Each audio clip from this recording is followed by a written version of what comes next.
Hello students, this is my lecture on chapter 3, labor demand. And the first thing to note here is the firm's demand for labor is what is called a derived demand, meaning that it depends on customers' demand for the firm's product. Follow me? So if customers didn't demand the firm's product, the firm would have no need to hire labor, right? So the demand for any resource, really, labor, capital, is a derived demand. What is the microeconomics of firms' demand for labor? Well, here we're going to have to start with the production function, right? Firm's production function, which is a relationship between the use of inputs and output, right? And it's described mathematically as this function here. Q is a function of L and K, right?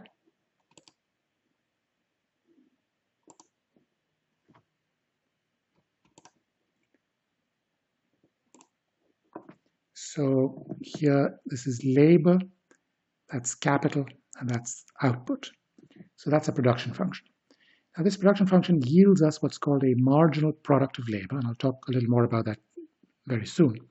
And the marginal product of labor, the MPL, is the change in output from hiring an additional worker, holding the quantity of capital constant. So that's the marginal product of labor, right? And then you have the average product of labor, which we're not really going to use much of in this chapter, but nevertheless, let me define it. It's the average output per worker, and this is calculated simply by dividing total output by the number of workers, right? Okay. Here we have the firm's short-run total product curve, right? So here you have a relationship between output, which is measured on the vertical axis, and the input of labor measured along the horizontal axis. Now, what about capital, you may ask? Well, in the short run, capital is considered a fixed input. So the quantity of capital doesn't change. So the only variable input is labor. So this graph gives us a relationship between the quantity of labor and output, and it has an S shape, right? And again, this is something you would have learned in Econ 2302. And what is the reason for this S shape? Right? It's kind of like an S, right? And the reason for this is the law of diminishing returns to the variable input. In the beginning, as the use of labor increases, output increases at an increasing rate. And this is the convex portion of the curve. And later on, once point A here is crossed, output starts to increase at a decreasing rate, right? In other words, the marginal product of labor is declining, right? And we'll talk about that a little more detail shortly, right? So first, consider point A on the total product curve. That corresponds to L1 units of labor use, right? So what would be the average product of labor? The average product of labor would simply be output Q1, that's the output produced by L1 workers, right? And you divide output Q1 by L1, correct? And of course, Q1 is nothing but the distance between point A and this L1, right? This distance, in other words, is Q1, right? And you divide that by L1, which is this distance, and you're essentially dividing rise by run. And so this particular slope here is the average product of labor, right? The average product of labor when L1 units of labor are hired. What is the marginal product of labor? The marginal product of labor is the slope of that blue line that you see there. The blue line is tangent to the total product curve at point A, right? So the slope of the tangent to the total product curve is the marginal product of labor. And more on that shortly. I'll explain that in a little more detail, although you will have learned about this in Econ 2302. All right, here we have a section of the TP curve, right? And consider the parts lying between A and B. So A corresponds to 2 units of labor, and point B on the curve corresponds to 3 units of labor. So we have a 1 unit increase in the use of labor, right? And as a result of increasing labor use by 1 unit, output rises by the distance B to C. Is that correct? That's the change in output that results from increasing labor use by from 2 to 3. So wouldn't you say that the distance BC is the marginal product of the 3rd unit of labor being hired? Correct? But of course, BC is nothing but BC divided by AC, How is that? Because AC is simply 1, correct? AC is 3 minus 2 or 1. So BC is nothing but BC by AC, as mentioned here, right? And BC by AC, of course, is rise by run, and that would be the slope, that slope, the slope of line AB, correct? So the marginal product of the third unit of labor is nothing but the slope of line AB, right? Next, let's assume that labor is being measured in very tiny units. In other words, labor is being measured continuously. In that case, what would be true is this. Point B would become very close to point A because we're measuring labor in very tiny units. So when you're going from 2 to 3, you're going from really 2 to 3 would be like right there, right next to the 2, because you're measuring labor in really tiny units, right? So point B becomes very close to point A, right? And if point B becomes very close to point A, at some point, if you push this to the extreme, points A and B are nothing but the same point. Now remember, we learned in the previous slide that the marginal product of the third unit of labor is the slope of line AB, right?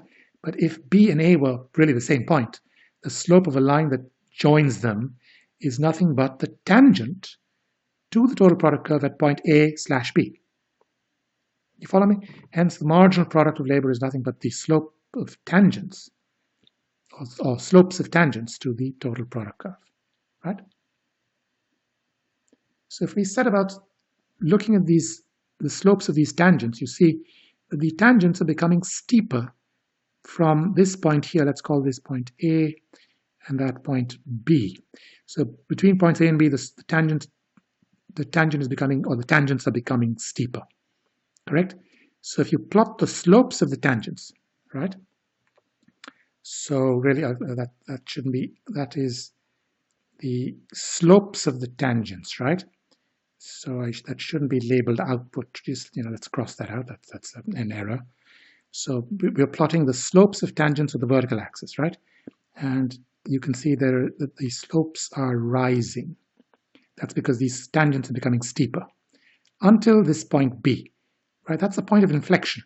That's where the total product curve goes from being convex to being concave, right? So once you get to the right of point B, as you increase labor beyond what corresponds to point B, you find that the tangents become less steeply sloped, correct? Less steeply sloped. And so that corresponds to this falling part of the marginal product of labor curve. And we are really going to be focusing on that falling part of the marginal product of labor curve in the rest of our discussion, right? So the point here is, because of the S shape of the total product curve, a shape that really is a consequence of the law of diminishing returns to the variable input, right? That S shape gives rise to an inverse U-shaped marginal product of labor curve, right? And we are, as I said, we're going to concentrate on the negatively sloped portion of the MPL, or the marginal product of labor curve.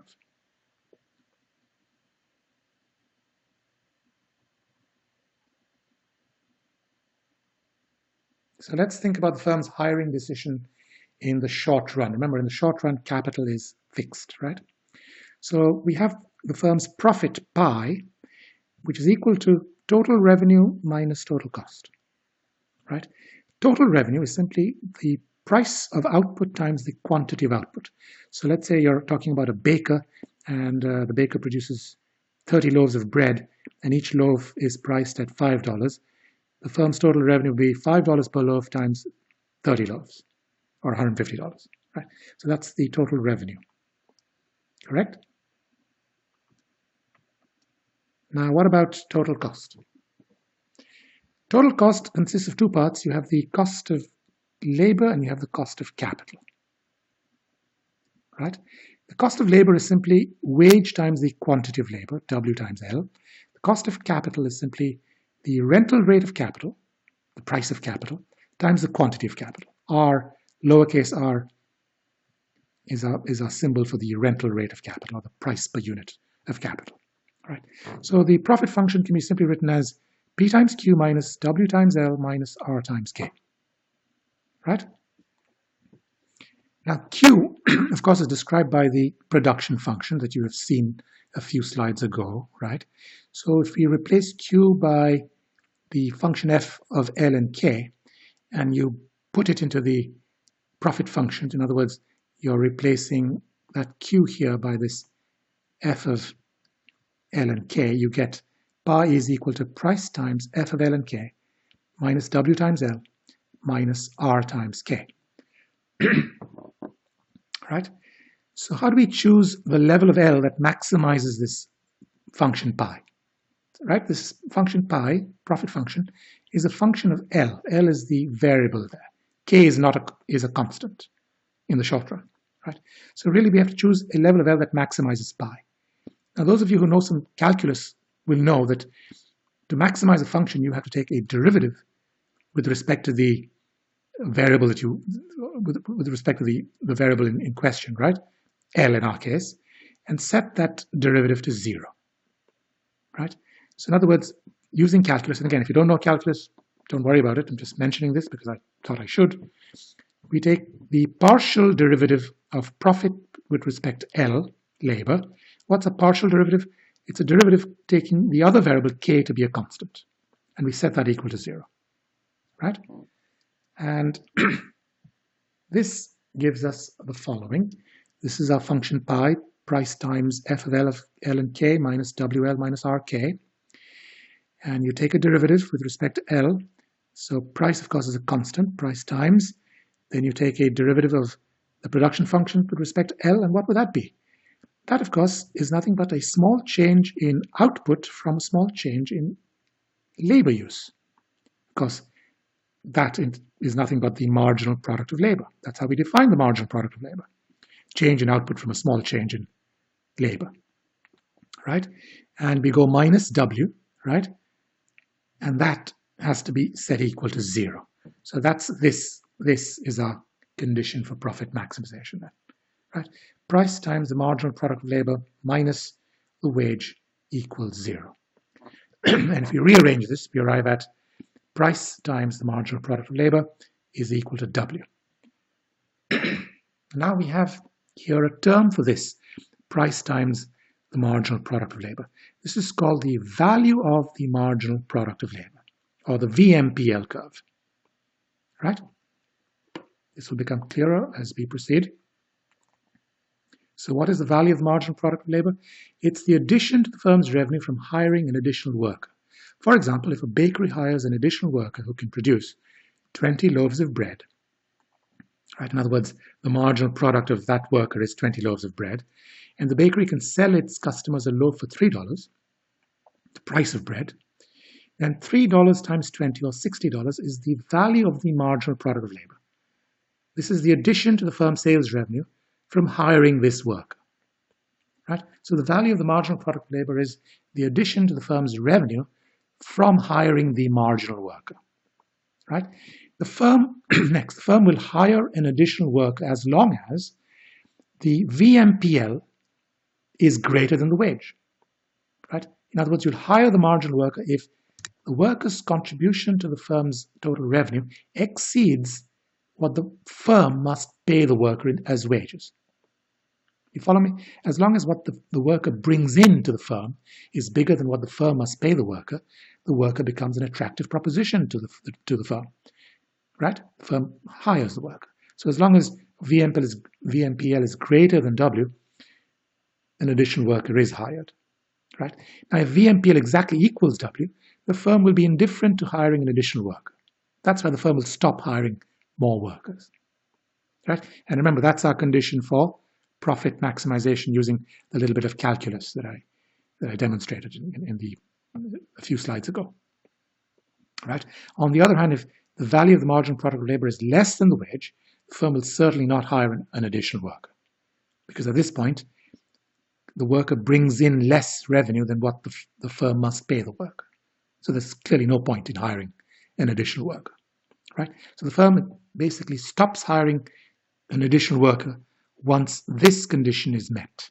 VMPL is equal to W, right? Now, what is the VMPL curve? Now, remember when I showed you the marginal product of labor curve now didn't have an inverse U shape. We had a curve like this, correct? Labor, and here we have the marginal product of labor, right? And I said that I would focus on this section, correct? And that's what I'm doing here. So the value of the marginal product of labor is the MPL times the price. The price is simply a constant. So we're multiplying this negatively sloped curve with a constant. And all it does is it shifts that curve. You know, if the constant is bigger than 1, the curve is shifted to the right. If the constant is less than 1, if the curve is shifted to the left. But essentially, the VMPL curve mimics the shape of the MPL curve, right? What portion of the MPL curve? And again, I said I was focusing on the negatively sloped portion, right? So this is the VMPL curve. It is negatively sloped again because, finally, because of the law of diminishing returns to the variable input, right? So this is nothing but the firm's labor demand curve in the short run, the VMPL curve, right? If the wage is W, how many workers are going to be used? L1, right? Again, where is this coming from? It's coming from the condition for profit maximization, which is that VMPL must equal W, correct?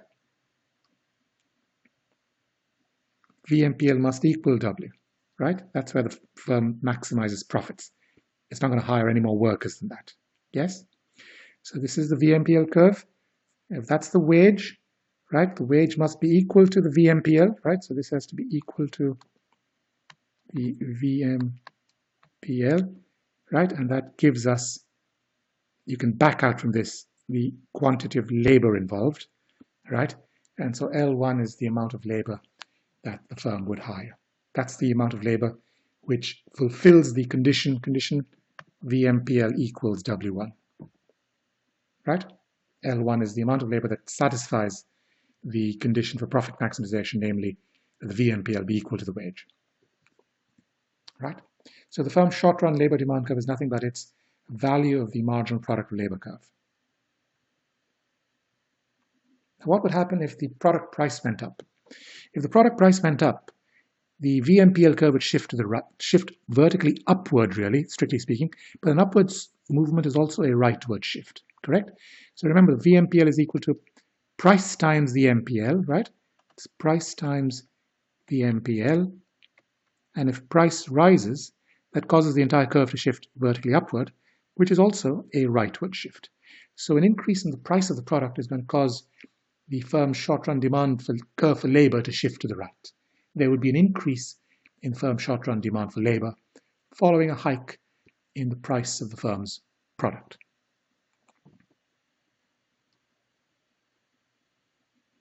Now, what about the short-run demand curve for an entire industry?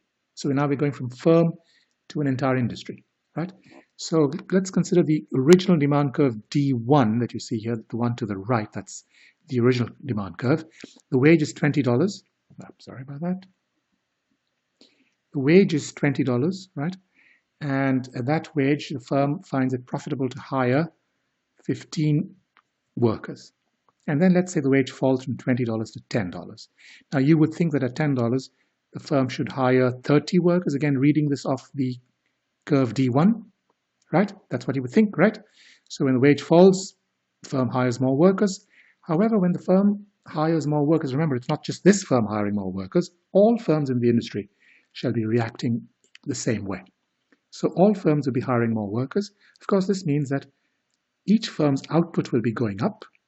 These hired workers, of course, will be producing more output, correct? But when you consider the total increase in output in the whole industry, this is going to depress the price of the product in the market. You follow me? Now, this was not an issue for a single firm because a single firm is too small a player to affect the market price by its own actions. But when you think about all the firms in the industry behaving the same way, their combined increase in output as a result of the falling wage and the greater hiring of workers and the putting of these workers to work, producing output, the greater increase in market output then will depress the price of the product. And when the price of the product falls, what will happen to the VMPL curve? Well, we just learned in a previous slide that a rise in the price causes the VMPL curve to shift rightwards. Therefore, a fall in the price will cause the VMPL curve to shift leftwards. And you see the shift leftwards from D1 to D2. Right? So in the end, at a low wage of 10 bucks, the individual firm hires not 30 workers, but 28 workers. So the effective demand curve really is neither D1 nor D2, but really the line that you see, the thin red line that you see passing through both demand curves. That is the demand curve, that is the curve that truly describes the firm's behavior. Once you think about all the firms in the industry, right?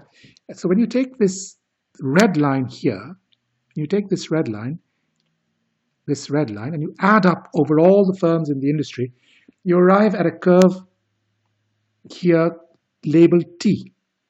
And that you can think of as the industry demand curve. You follow me? So we're adding this up over all firms in the industry. So the point being made here is that the industry demand curve for labor will be steeper than the firm's demand curve for labor. Right? So in other words, an industry demand curve shall be less elastic, than the firm's demand curve for labor. Remember, the steeper the demand curve, the more inelastic is demand, correct? The less elastic, in other words. Right? So here we're thinking about not just a single firm, we're thinking about all the firms in the industry, right? And what we learn here is that as each firm in the industry increases its hiring of labor following a fall in wage, this bumps up industrial output, right? Which by the law of demand and supply pushes down the equilibrium price of the product. And this then shifts the individual firm's labor demand curve to the left, right? And so the individual firm's response curve is really not D1 or D2. It's really the red line that passes through both D1 and D2. And that red line that you see there in the diagram to the left is steeper than either of D1 or D2. It's more inelastic, in other words. So when you add this up over all the firms in the industry, we arrive at an industry demand curve that is, again, less elastic than the individual firm's demand curve.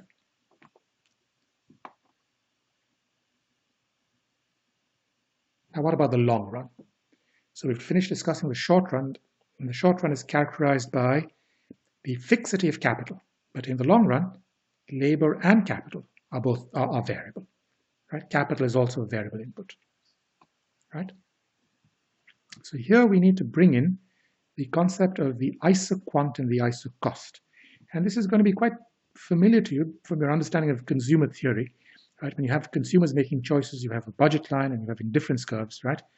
And again, when you're talking about firms, you have isoquants and isocosts. Again, this is something you would have learned in Econ 2302, Principles of Microeconomics. So what is an isoquant? So in this capital labor space, we have the convex isoquant, and along an isoquant, points such as x and y, right? X and y are different combinations of labor and capital. But what's true about these two combinations is they both yield the exact same output Q sub 0. So along an isoquant, output is constant. So all these different combinations of labor and capital produce the same level of output, right? And now consider the higher isoquant labeled Q1. Along that isoquant, output is higher. So all the combinations of labor and capital along this curve here, all these various combinations that I am marking out here, they all yield a higher level of output Q1, right? So an isoquant curve is much like an indifference curve, much like the consumer's indifference curve. And now we bring in the isocost, which is like the consumer's budget line. So what's true about an isocost? Along an isocost, the firm's total outlay or total cost of production is held constant, right? And what is the slope of the isoquant? Rather, the isocost. The slope of the isocost is the wage divided by the rental rate of capital. So it's the ratio W by R. Right? Just as the slope of a budget line, if you remember, a consumer's budget line is equal to the price of good X divided by the price of good Y. Right? So an isocost curve to the right involves a higher cost outlay, right? So let's now talk about the firm's optimal combination of inputs to produce a level of output. So let's say the firm wants to produce output level Q0. This is the firm's target output. How can it produce this in the cheapest way? Because, of course, profit maximization involves cost minimization. You can't have profit maximization without cost minimization. Right? So we need to pick the particular combination of labor and capital that minimizes the cost of production, the cost of producing Q0 units of output. So clearly you can see here that the combination P would be the one that is cheapest, correct? Because that is where the lowest isocost line is tangent to the isoquant. So at point P, we have cost minimization, right? So this is, again, quite like consumer theory, right?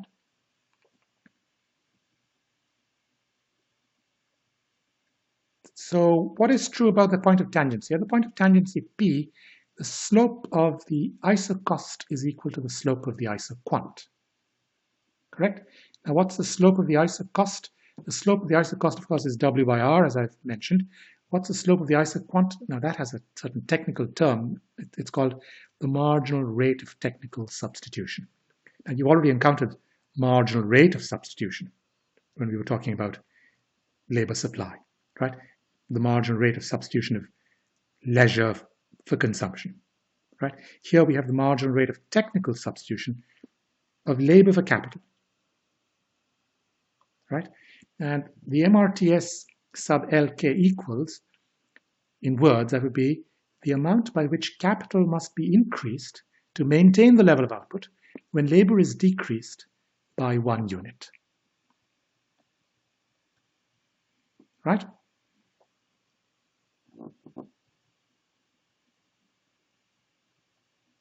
So we have to have equality between those two, right? So at the slope of at the point of tangency, at the point of cost minimization, the slope of the isoquant must equal the slope of the isocost.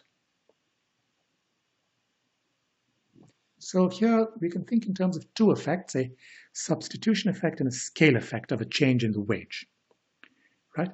So when the wage drops, two effects arise. First, the firm takes advantage of the lower price of labor by expanding output, right? If the cost of an input decreases, this makes it more profitable for the firm to produce output, and hence the firm increases output, right?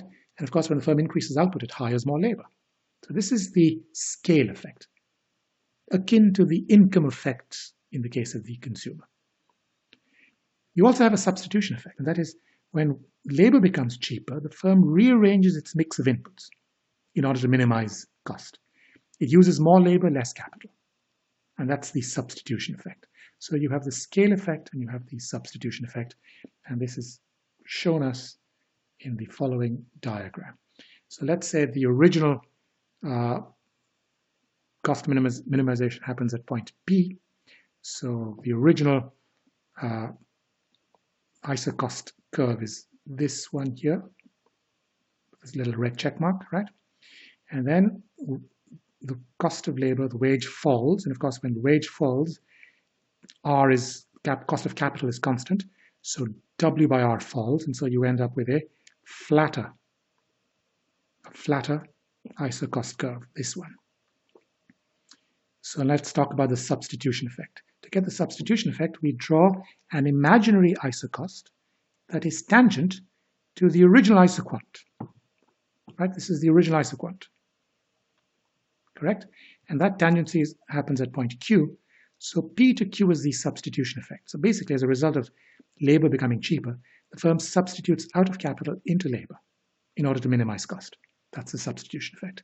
And then you have the scale effect, which is a movement from Q to R, right? And that's because the firm increases its output. And why does the firm increase its output again? Because with labor cheaper, it's more profitable to produce this output, and hence there is an incentive for the firm to raise output, correct? Of course, in this story here, up to now, the total cost of production is being held constant because this intercept hasn't changed, correct? So the firm's cost outlay is being held constant, But even that needn't be true. You see, to maximize profit, the firm may decide to increase output to a level even bigger than Q prime 0. It might go up to this level here, let's call it Q1. And that would involve increasing outlay. So the scale effect might even be bigger than Q to R. It might be Q to R prime. Right? But the point is that you can think of the increase in the use of labor as a result of the wage falling. You can break up the firm's response into two parts, a substitution effect, which it causes more labor to be used, and a scale effect, which further increases the use of labor. Right? But the point here is that a fall in the wage has triggered an increase in the hiring of workers by the firm, from 25 to 40 to perhaps even beyond that, to whatever that is. Correct? And this, of course, makes for a negatively sloped long-term demand for labor curve. Falling wages triggers an increase in the quantity demanded of labor by the firm. Right?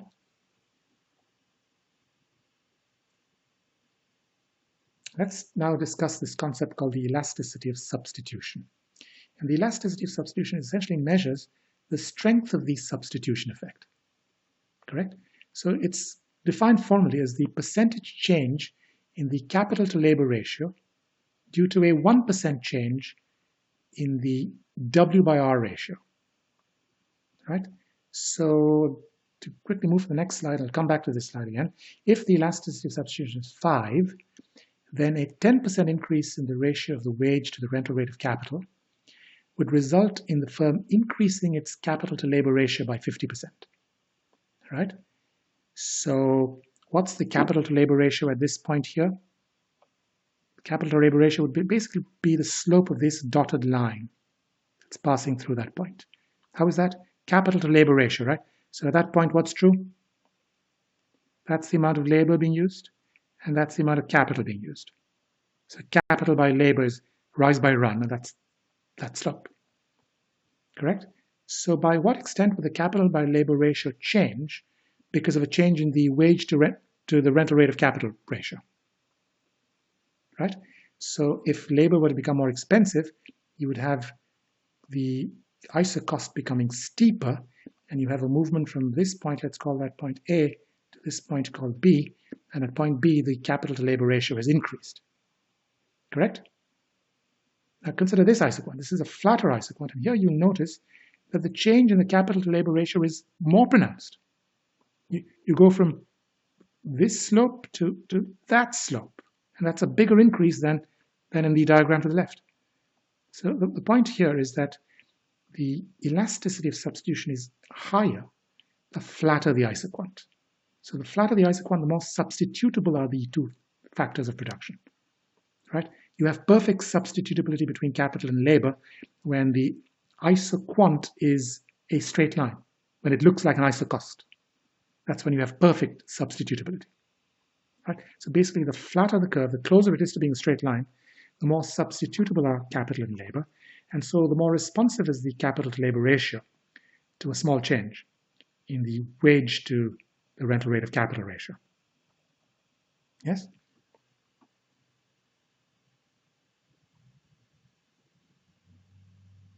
So now for the short-term and the long-term demand curves of labor.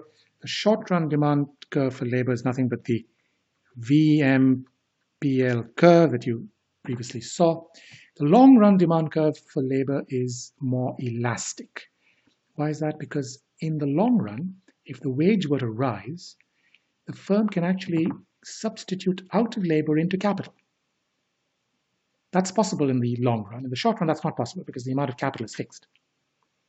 Right? The possibility of substitution makes the firm's response more acute.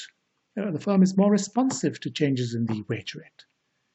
Right? If the wage goes up by an amount, in the long run, the firm can reduce its quantity demand of labor by a great deal because in the long run, the firm can actually switch out of labor into capital. Right? So that would make the labor demand curve more elastic in the long run. Right?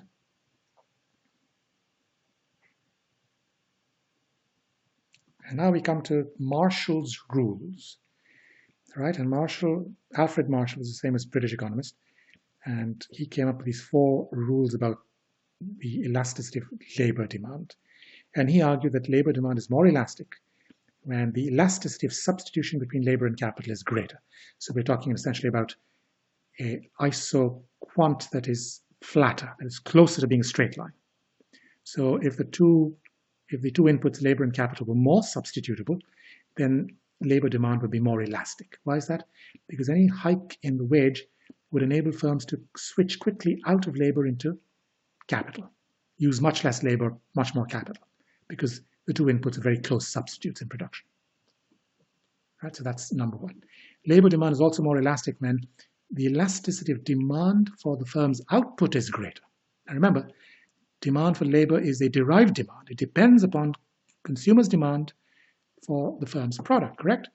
So what's the relationship between the elasticity of consumers' demand for the firm's product and the firm's elasticity of demand for labor? Well, it's like this.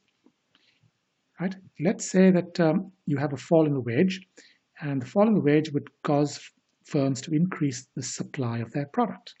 Right? And this is the shift here from this curve labeled S to the curve labeled S prime. Now here I'm talking about the product market, the market for the output of firms. So this is the market for firms' output. Right? So a fall in the wage is going to shift the supply curve of the product rightwards. Now, if demand is inelastic, a steep line is shown here in the little diagram to the left, the increase in equilibrium output will be very small. You have a very small increase in equilibrium output, as you see there.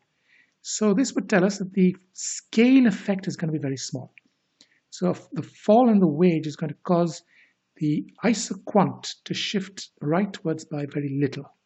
So you have a very small scale effect. The wage drops, small scale effect, and that of course translates to the firm's quantity demanded for labor not being very responsive to a fall in the wage. On the other hand, if demand for the firm's product is elastic, a flat curve here, then the same rightward shift in the supply curve from S to S prime would trigger a pretty large increase in the equilibrium quantity. In other words, a large scale effect. Right? Labor demand is more elastic when labor share in total cost of production is greater. When the labor share in the cost of production is greater, this would mean that a small change in the wage would translate to a very large change in the marginal cost of production. Right? In other words, if wages rise by a small amount, the firm's supply curve would shift to the left by a great deal. Right? And adding up over all firms, you have a big leftward shift in the market supply curve of the product. And that, of course, means a big decrease in the equilibrium quantity of the product. So a large scale effect, in other words. Right? So labor demand is more elastic when labor share in the total cost of production is greater. Lastly, labor demand is more elastic when the elasticity of supply of other factors of production, such as capital, is greater. How's that? When the wage rises, firms will try to shift out of labor into capital, correct?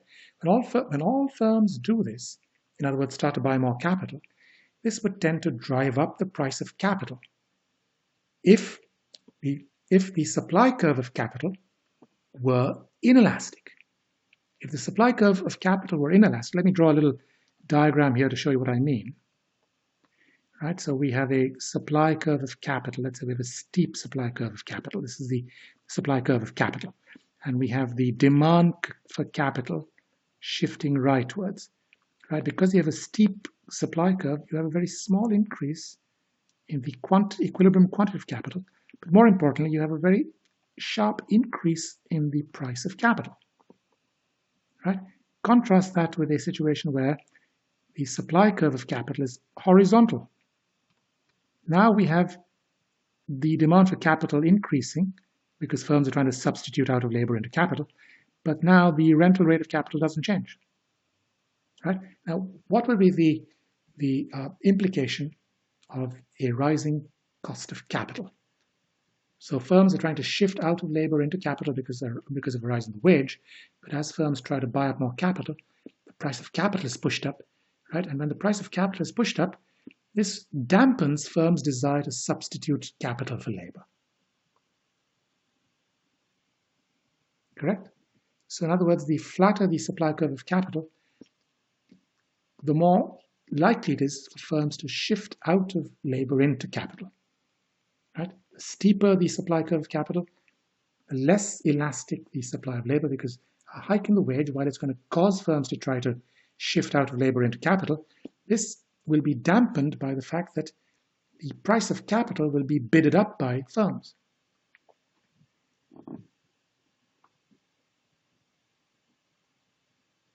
So we can use Marshall's rules to understand the attitudes of labor unions in the US. And traditionally in the US, firstly, remember that unions would like the demand for labor by firms to be inelastic. Why is that? Because this will permit unions to bargain for higher wages without hurting the employment of its members. Right? The more inelastic is the firm's demand for labor, the more, the less responsive is the firm's quantity demand is going to be to a hike in the wage. Right? So unions would like an inelastic demand for labor. And so hence, unions have been against technological change that promotes the substitution of capital for labor. So they are against anything that flattens isoquants, right? Because the flatter the isoquant, the more easy it is for firms to switch out of labor into capital, right? Unions would like a situation where labor is indispensable, right? Where it's not easy to switch out of labor into capital. So unions have been against the kind of technological change that causes machines to replace humans. That's been the position of labor unions in history, right? Second, unions have also been against international trade. Because what does trade do? Trade means that an American consumer now has a choice between American goods and foreign goods. So this makes the consumer's elasticity of demand for US goods to increase in absolute value. In other words, the consumer's demand for US goods becomes more elastic, right? And we've learned that the more elastic is consumer demand, right, the more elastic is firms' demand for labor by the second of Marshall's rules. So unions have been against anything that makes consumers' demand for US goods more elastic. They would like consumers' demand for US goods to be inelastic. Another way to think about this is that if unions bargain for higher wages, right, then of course the firms will have to raise the prices they charge customers. Right? If they're paying their unions higher wages, then they'll have to pass on this cost to their customers by raising price. Right? Of course, if customers run away and stop buying the good, then firms will have to lay off these union workers. Am I correct? So unions would like a situation where customers continue buying the product despite a hike in the price. In other words, they would like customer demand for the product to be inelastic. Third, unions have been more successful at raising wages when labor's share of the total cost of production was low, because this makes firms' demand for labor inelastic, right? By the third of Marshall's rules. And fourthly, unions have attempted to raise the price of substitute inputs such as non-union labor. Right? This may be viewed as an attempt to make the supply of these other inputs more inelastic, so as to make the demand for union labor more inelastic. Right? We learned a short while ago that the more elastic is the supply of a substitute input, the more elastic is the demand for labor, right? So this is an attempt to make the supply of other inputs more inelastic.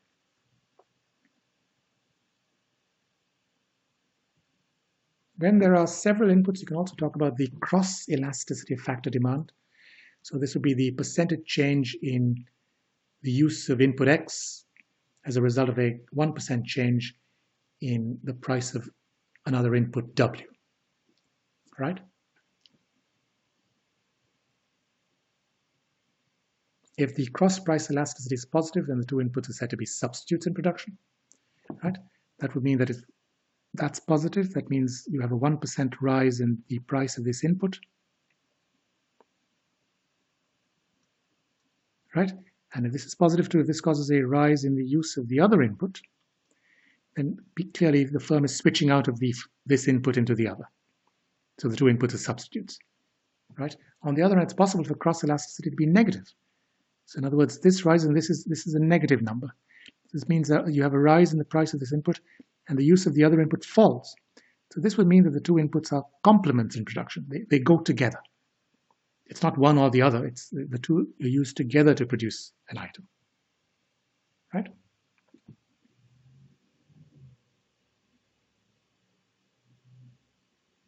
Labor market equilibrium. This is really the subject of chapter 4, so we're not talking about very much here. But in a competitive labor market, this is how the market comes to equilibrium. Equilibrium occurs where the market demand for labor and the market supply of labor intersect. Now an application, estimating the elasticity of demand for female labor, right? Now to estimate the elasticity of demand for female labor, it would be necessary to estimate, using econometrics, a demand curve for female labor. So essentially we would have these observational points, wage and the quantity demanded of female labor, right? So this is one particular combination. And over time, we would have observed perhaps different combinations. And using regression analysis, we would try to pass a line through these points, and that would be our estimated demand curve for female labor, right? Except the point is that these various observations, these various wage labor combinations, these are actually equilibrium, market equilibrium combinations, because only price and quantity that you observe in a market is the equilibrium value. So really coming to the diagram below, so you have the original equilibrium at point A, right? And then you have the demand curve shifting to the right and the supply curve shifting to the right as well, D2 and S2, and you have a new equilibrium at point B. So points A and B would correspond to these various observational points that you see in the diagram above. So if you pass a line through these points, through points A and B, we are not really getting a demand curve, right? Remember, we're trying to estimate the elasticity of demand for female labor. So we would be interested in points along a demand curve, points such as this. But what we're getting instead is points like A and B. Now, the line through A and B isn't a demand curve, right? So that's a problem. So we would end up with something that is not a demand curve, and so the elasticity estimate that we get out of that would be the wrong estimate. Right, so how do we solve this problem? The solution to the problem would be that if we had a situation like this, where the change in equilibrium is solely because of a change in supply. There's no shift in the demand curve, right? So you're arriving at different equilibria by the supply curve shifting. So the supply curve shifts from S1 to S2, and you end up with a new equilibrium at point B as compared to the old equilibrium at point A. So these are our two observations, and if we pass a line through it, well, we are, in fact, on a demand curve, right? So the elasticity estimate that comes out of this would be an accurate one. You follow me? So in other words, what this is saying is that if we get these observational points here in the diagram above, if these points are equilibria that arise solely because of shifts in the market supply curve of labor, then we're fine, because these points would in fact be tracing out a labor demand curve. So do we have a situation in history where changes in labor market equilibria have arisen solely because of changes in market supply? And well, here is where you need certain cleverness to work things out. And well, our labor economist worked out that in World War II, for instance, in US states in which men's mobilization rates were higher, more men were being drafted into the army, there was a greater increase in the supply of female workers who took the place of the male workers who joined the military. Right, so here we had just a pure change in the supply of female labor. Right? So this is a nice natural experiment, right? And this gives us ideal data. And using this, some labor economists have calculated the elasticity of demand for female labor back then was exactly -1, meaning it was unitary elastic, neither elastic nor inelastic. unitary elastic, right? So a 1% hike in the wage would have caused firms' quantity demanded of labor to decrease by exactly 1%.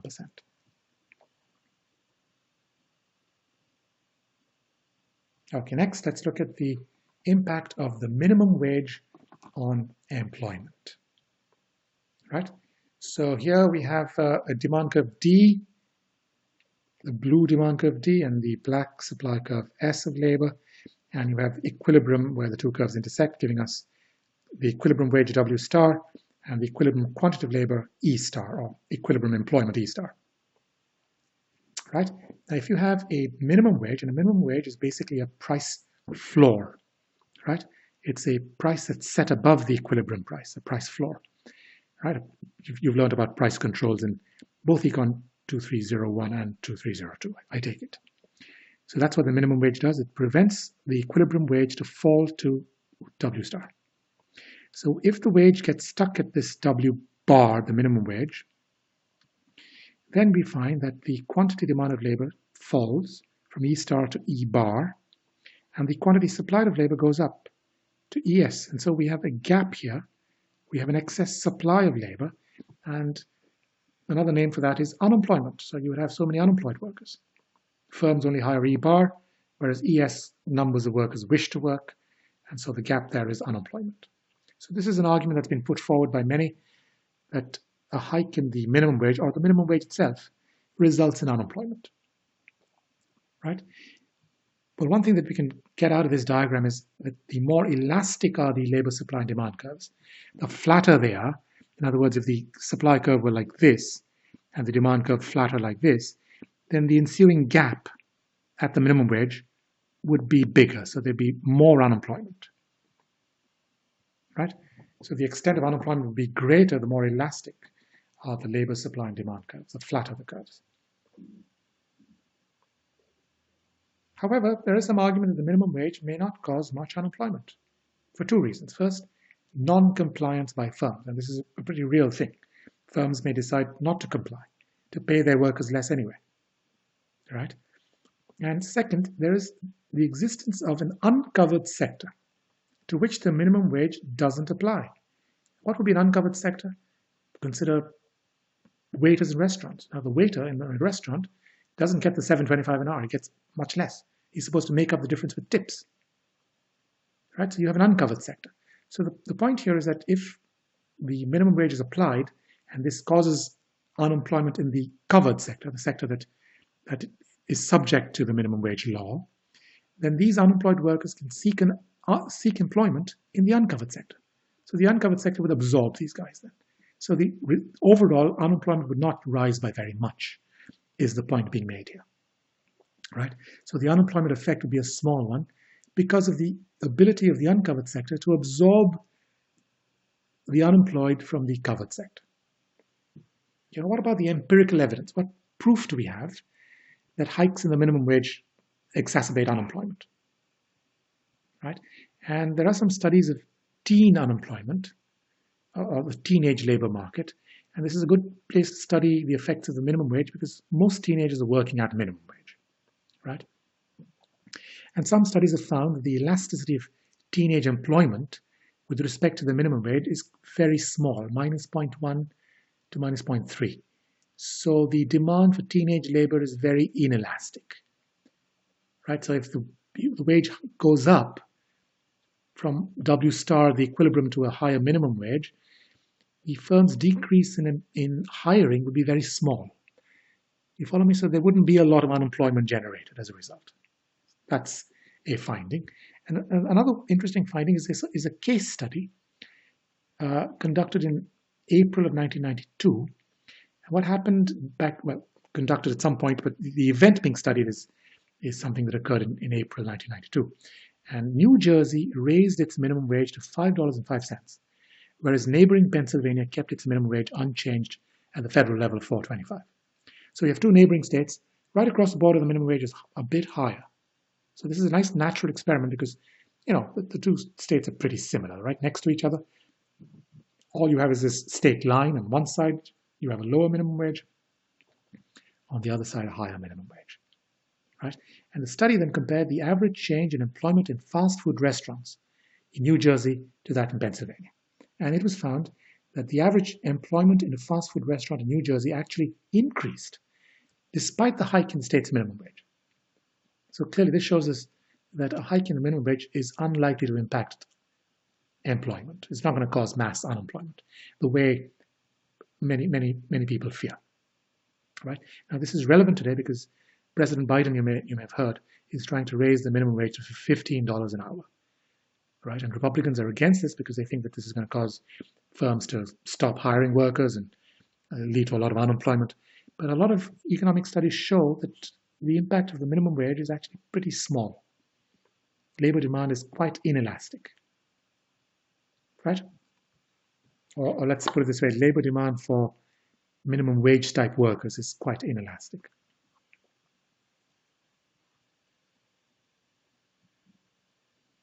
And that's the end of my lecture.